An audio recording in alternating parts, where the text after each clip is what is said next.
This video is for educational purposes and psychological information only. Trading involves risk and there are no guarantees of profit. Always do your own research and consult a professional before making any decisions.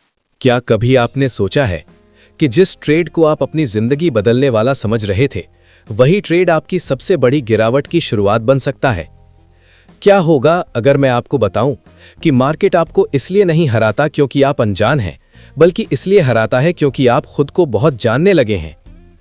आज की कहानी trading की नहीं है, ये कहानी है उस भ्रम की जो हर ट्रेडर को शुरुआत में दिखता है और उसी भ्रम में सबसे ज्यादा लोग खो जाते हैं।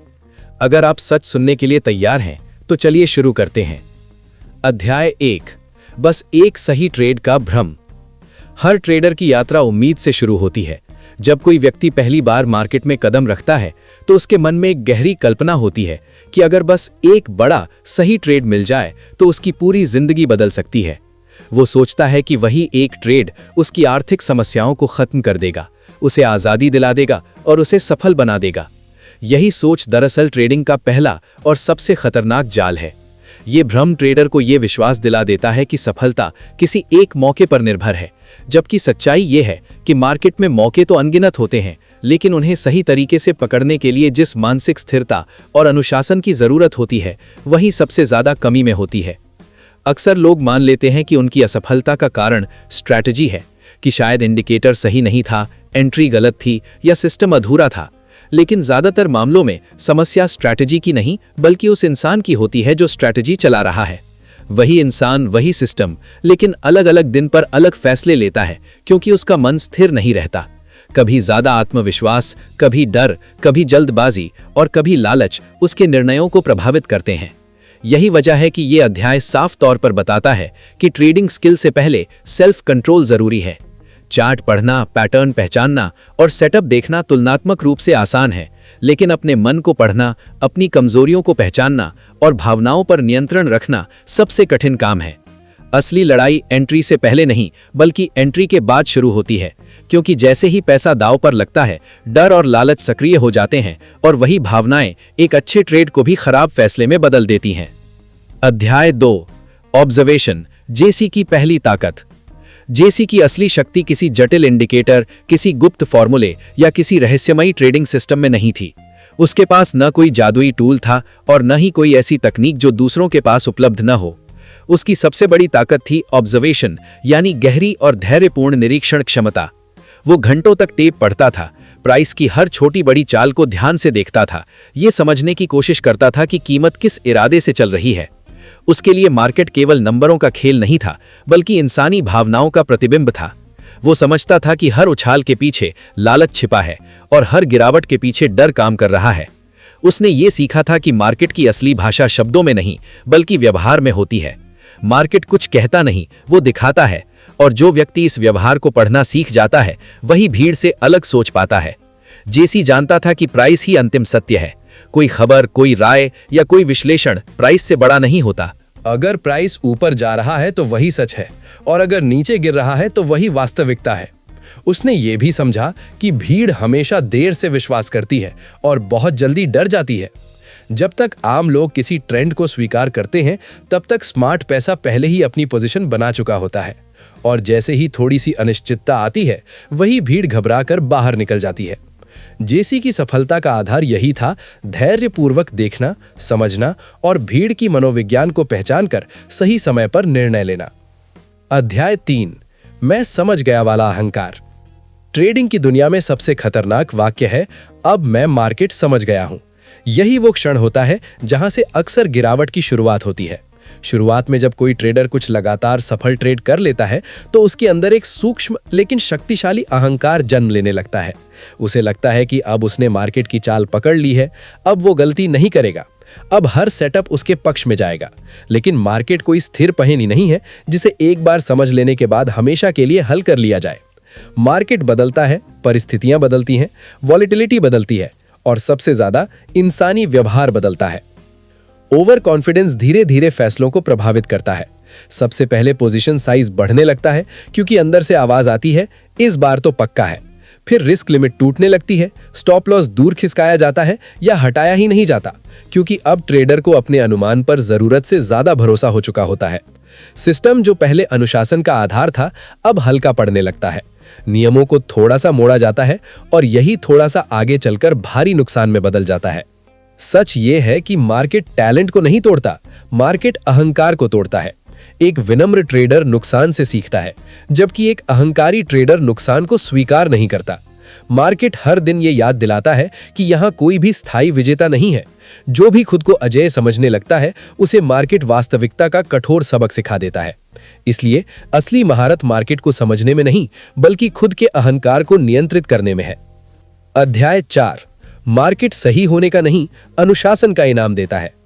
ट्रेडिंग की दुनिया में एक कड़वा लेकिन सच्चा सत्य यह है कि केवल सही होना पर्याप्त नहीं होता। बहुत से लोग मार्केट की दिशा सही पकड़ लेते हैं। वे समझ जाते हैं कि स्टॉक ऊपर जाएगा या नीचे गिरेगा। उनका एनालिसिस गलत नहीं होता, लेकिन फिर भी उनके अकाउंट में पैसा नहीं बनता। क्यों? क्योंकि ट्रेडिंग केवल दिशा का खेल नहीं है, ये टाइमिंग और पोजीशन मैनेजमेंट का खेल है। अगर एंट्री जल्दी हो गई या बहुत देर से हुई तो सही विचार भी नुकसान दे सकता है। अगर पोजीशन साइज जरूरत से ज्यादा बड़ा है तो छोटा सा मूव भी डर पैदा कर देता है। अगर धैर्य नहीं है तो बड़ा ट्रेंड बनने से पहले ही प्रॉफिट बुक कर लिया जाता है। मार्केट आपको इसलिए रिवॉर्ड नहीं करता कि आप सही थे, मार्केट आपको इसलिए रिवॉर्ड करता है क्योंकि आपने अपने नियमों का पालन किया। अनुशासन ही असली एज है। जब बाकी लोग भावनाओं में बहते हैं, तब अनुशासित ट्रेडर शांत रहता है। जब भीड़ घबराकर बेचती है, वो अपने प्लान के अनुसार निर्णय लेता है। जब लालच सबको अंधा कर देता है, वो अपने रिस्क मैनेजमेंट को प्राथमिकता देता है। बड़ा पैसा अचानक एक सही ट्रेड से नहीं बनता। बड़ा पैसा बनता है सही दिशा के साथ सही धैर्य जोड़ने से। दिशा आपको अवसर देती है, लेकिन धैर्य आपको उसका पूरा लाभ लेने देता है। कई बार मार्केट आपको तुरंत इनाम नहीं देता, वो पहले आपकी परीक्षा लेता है। क्या आप अपने नियमों पर टिके रह सकते हैं? क्या आप शोर के बीच शांत रह सकते हैं? क्या आप प्रॉफिट को बढ़ने दे सकते हैं और नुकसान को छोटा रख सकते हैं? अंततः ट्रेडिंग की सफलता बुद्धिमत्ता से कम और अनुशासन से अधिक जुड़ी है। सही एनालिसिस आपको दरवाजे तक ले जाता है, लेकिन अनुशासन ही उस दरवाजे को खोलता है। वेटिंग इज अ पोजीशन, ये केवल एक वाक्य नहीं बल्कि मानसिकता है। इंतजार करना कमजोरी नहीं है, ये अनुशासन का उच्चतम रूप है। जब मार्केट कंफ्यूज्ड हो, रेंज में हो या शोर से भरा हो, तब कुछ न करना ही सबसे समझदारी भरा निर्णय होता है। क्योंकि हर ट्रेड में पैसा कमाना जरूरी नहीं, लेकिन हर गलत ट्रेड से बचना जरूरी है। प्रोफेशनल जानता है कि कैपिटल को बचाना ही पहला लक्ष्य है। अवसर फिर आएंगे, लेकिन खोया हुआ धैर्य और टूटा हुआ मनोबल वापस लाना कठिन होता है। अध्याय 5। वेटिंग की ताकत। ट्रेडिंग में सबसे कम आंकी जाने वाली लेकिन सबसे शक्तिशाली स्किल है इंतजार करना। अधिकतर लोग सोचते हैं कि पैसा हर दिन ट्रेड करके बनता है, हर मूव पकड़कर बनता है, हर कैंडल में कूदकर बनता है। लेकिन सच्चाई बिल्कुल उल्टी है। असली पैसा वहां बनता है जहां स्पष्ट ट्रेंड हो, जहां सेटअप साफ दिखाई दे, जहां मार्केट आपको संकेत दे कि अब संभावना आपके पक्ष में है। प्रोफेशनल ट्रेडर हर दिन एक्शन नहीं लेता, वो हर दिन तैयारी करता है और केवल तब कदम उठाता है जब परिस्थितियां उसके सिस्टम के अनुसार हो। वेटिंग इज अ पोजीशन, ये केवल एक वाक्य नहीं बल्कि मानसिकता है। इंतजार करना कमजोरी नहीं है, ये अनुशासन का उच्चतम रूप है। जब मार्केट कंफ्यूज्ड हो, रेंज में हो या शोर से भरा हो, तब कुछ ना करना ही सबसे समझदारी भरा निर्णय होता है। क्योंकि हर ट्रेड में पैसा कमाना जरूरी नहीं, लेकिन हर गलत ट्रेड से बचना जरूरी है। प्रोफेशनल जानता है कि कैपिटल को बचाना ही पहला लक्ष्य है। अवसर फिर आएंगे, लेकिन खोया हुआ धैर्य और टूटा हुआ मनोबल वापस लाना कठिन होता है। अध्याय 6। ओवर ट्रेडिंग और भावनात्मक निर्णय। ट्रेडिंग में अधिकतर नुकसान स्ट्रैटेजी की कमी से नहीं बल्कि भावनात्मक असंतुलन से होता है। जब एक ट्रेड गलत चला जाता है तो मन तुरंत रिकवरी की कोशिश में लग जाता है। जो गया है उसे अभी वापस लाना है। यही जल्दी रिकवरी की मानसिकता ओवर ट्रेडिंग की शुरुआत होती है। ट्रेडर सेटअप का इंतजार नहीं करता, बस किसी भी मूव में कूद जाता है। धीरे धीरे निर्णय लॉजिक से नहीं घबराहट से होने लगते हैं।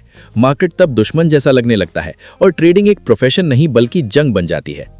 बदला लेने वाली ट्रेडिंग सबसे खतरनाक चरण है। जब नुकसान होता है तो भीतर एक आवाज आती है, मार्केट ने मुझे हराया है, अब मैं इसे हराऊंगा। लेकिन मार्केट व्यक्तिगत नहीं है, वो निष्पक्ष है। बदले की भावना में लिया गया ट्रेड अक्सर बिना प्लान, बिना रिस्क मैनेजमेंट और बिना धैर्य के होता है। परिणाम नुकसान और गहरा हो जाता है। ये चक्र चलता रहता है, नुकसान, गुस्सा, जल्दबाजी और फिर बड़ा नुकसान। जीत के बाद रिस्क बढ़ाना भी उतना ही खतरनाक है। जब कुछ ट्रेड लगातार सही हो जाते हैं तो आत्मविश्वास धीरे धीरे अहंकार में बदलने लगता है। ट्रेडर सोचता है कि अब वो मार्केट को समझ चुका है। पोजीशन साइज बढ़ जाती है, स्टॉप लॉस ढीला हो जाता है और नियम हल्के पड़ जाते हैं। लेकिन मार्केट किसी की जीत की परवाह नहीं करता। एक गलत बड़ा निर्णय कई छोटी जीतों को मिटा सकता है। इन सब के पीछे 4 प्रमुख भावनाएं काम करती हैं: भय, लालच, उम्मीद और पछतावा। भय आपको समय से पहले बाहर कर देता है, लालच आपको जरूरत से ज्यादा देर तक पकड़े रखता है, उम्मीद आपको गलत ट्रेड में फंसाए रखती है और पछतावा आपको अगला गलत कदम उठाने पर मजबूर करता है। यदि ये 4 भावनाएं कंट्रोल में नहीं है तो सबसे बेहतरीन चार्ट, सबसे सटीक इंडिकेटर और सबसे मजबूत स्ट्रैटेजी भी आपको नहीं बचा सकती। अध्याय 7, एक बड़ा नुकसान सब मिटा सकता है। ट्रेडिंग की दुनिया में एक कड़वी लेकिन सच्ची हकीकत है। आप 20 सही ट्रेड लेकर धीरे धीरे आगे बढ़ सकते हो, लेकिन अगर एक दिन आपने अपने ही नियम तोड़ दिए तो वही एक दिन आपकी सारी मेहनत को खत्म कर सकता है। कई बार ट्रेडर महीनों तक अनुशासन में रहता है, छोटा रिस्क लेता है, धीरे धीरे कैपिटल बढ़ाता है, लेकिन जैसे ही आत्मविश्वास थोड़ा बढ़ता है या कोई बड़ा मूव मिस हो जाता है, वो सोचता है आज थोड़ा बड़ा खेलते हैं, और यहीं से गलती शुरू होती है। एक ओवरसाइज्ड पोजीशन, एक बिना स्टॉप लॉस का ट्रेड या एक भावनात्मक निर्णय और अचानक पूरा अकाउंट हिल जाता है। सबसे खतरनाक बात यह है कि बड़ा नुकसान सिर्फ पैसों को नहीं खाता, वो आपके आत्मविश्वास को भी खा जाता है। छोटा नुकसान सीख देता है, लेकिन बड़ा नुकसान झटका देता है। वो आपके अंदर डर पैदा कर देता है। अगली बार सही सेटअप भी दिखे तो हाथ कांपता है। आप सोचते हो कहीं फिर वही ना हो जाए। यानी नुकसान सिर्फ बैलेंस शीट पर नहीं, आपके मन पर भी दर्ज हो जाता है। और जब मन अस्थिर हो जाए तो ट्रेडिंग प्रोफेशन नहीं रहती, वो रिएक्शन बन जाती है। इस अध्याय का सबसे बड़ा सबक यही है कि कैपिटल बचाना कमाने से ज्यादा महत्वपूर्ण है। कमाई तभी संभव है जब आप गेम में टिके रहो। अगर आप एक ही बड़े झटके में बाहर हो गए तो भविष्य के सभी मौके बेकार हो जाते हैं। रिस्क कंट्रोल कोई टेक्निकल टर्म नहीं है, ये सर्वाइवल का आधार है। प्रो ट्रेडर का पहला लक्ष्य पैसा बनाना नहीं होता, उसका पहला लक्ष्य होता है बचना, टिकना और खुद को उस स्थिति में रखना कि वो अगले बड़े मौके तक पहुंच सके। अध्याय 8, प्रोफेशनल बनाम इमोशनल ट्रेडर। मार्केट में असली फर्क स्ट्रैटेजी का नहीं, मानसिकता का होता है। प्रोफेशनल और इमोशनल ट्रेडर दोनों एक ही चार्ट देखते हैं, एक ही प्राइस एक्शन देखते हैं, लेकिन उनके निर्णय अलग होते हैं। प्रोफेशनल वो करता है जो मार्केट दिखा रहा है, ना कि जो उसका मन चाहता है। अगर सेटअप साफ नहीं है वो बैठ जाता है, अगर ट्रेंड कंफर्म नहीं है वो इंतजार करता है, अगर रिस्क ज्यादा है वो मना कर देता है। उसके लिए नो ट्रेड भी एक वैध निर्णय है। वो मार्केट से रोज कमाने नहीं आता, वो मार्केट में लंबे समय तक टिकने आता है। इसके उलट इमोशनल ट्रेडर हर मूव को मौका समझता है। उसे लगता है कि अगर वो अभी नहीं घुसा तो पैसा छूट जाएगा। वो हर दिन कमाना चाहता है, चाहे मार्केट दे या ना दे। उसे खाली बैठना नुकसान जैसा लगता है, इसलिए वो साइडवेज मार्केट में भी ट्रेड करता है, कंफ्यूजन में भी ट्रेड करता है, सिर्फ इसलिए कि उसे एक्टिव रहना है। जब नुकसान होता है तो वो उम्मीद पकड़ लेता है वापस आ जाएगा। जब मुनाफा होता है तो जल्दी निकाल लेता है, कहीं चला ना जाए। यानी उसका व्यवहार उल्टा चलता है, नुकसान पकड़ कर बैठता है, मुनाफा जल्दी कर देता है। प्रोफेशनल की सबसे बड़ी ताकत यह है कि वो अपने मन से ऊपर उठकर सिस्टम पर भरोसा करता है।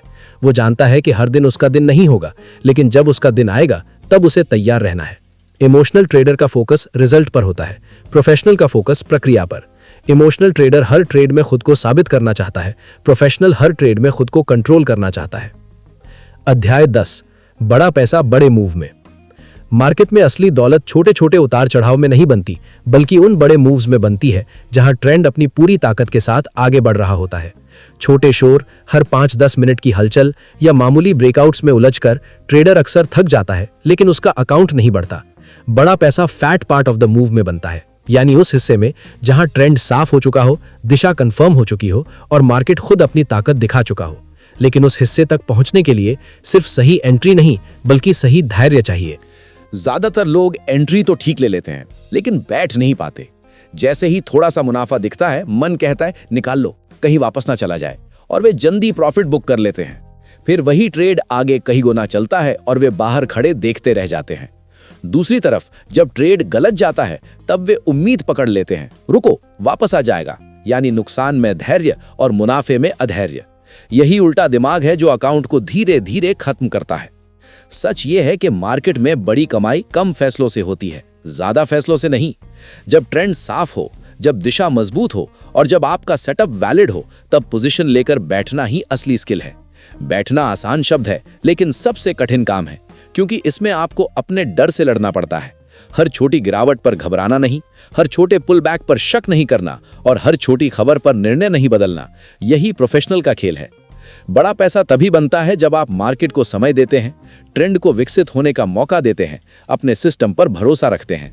मार्केट में अमीर वही नहीं बनता जो हर मूव पकड़ता है, अमीर वो बनता है जो सही मूव के बड़े हिस्से में टिका रहता है। अध्याय 10, सिस्टम से ज्यादा फितरत। किताब का अंतिम और सबसे गहरा संदेश यही है कि ट्रेडिंग में सफलता किसी जादुई फॉर्मूला, किसी खास इंडिकेटर या किसी सीक्रेट सेटअप से नहीं आती। वो आती है आपकी फितरत से, आपके स्वभाव से, आपके मानसिक ढांचे से। आप 100 इंडिकेटर सीख सकते हैं, 50 सेटअप याद कर सकते हैं, 20 पैटर्न पहचान सकते हैं, लेकिन अगर आपके भीतर स्थिरता नहीं है तो ये सारा ज्ञान उसी पल आपके खिलाफ काम करने लगेगा जिस पल भावनाएं कंट्रोल से बाहर होंगी। ट्रेडिंग एक तकनीकी खेल कम और मानसिक खेल ज्यादा है। जब तक सब कुछ आपके प्लान के अनुसार चल रहा होता है तब तक हर सिस्टम शानदार लगता है, लेकिन जैसे ही प्राइस आपके खिलाफ जाता है असली चेहरा सामने आता है। अगर आप डर के मारे अपना स्टॉप लॉस हटा देते हैं, अगर आप लालच में पोजीशन साइज दोगुना कर देते हैं, अगर आप हार के बाद बदला लेने की मानसिकता से तुरंत अगला ट्रेड लेते हैं, तो समस्या मार्केट में नहीं, आपकी फितरत में है। ज्ञान दो धारी तलवार है।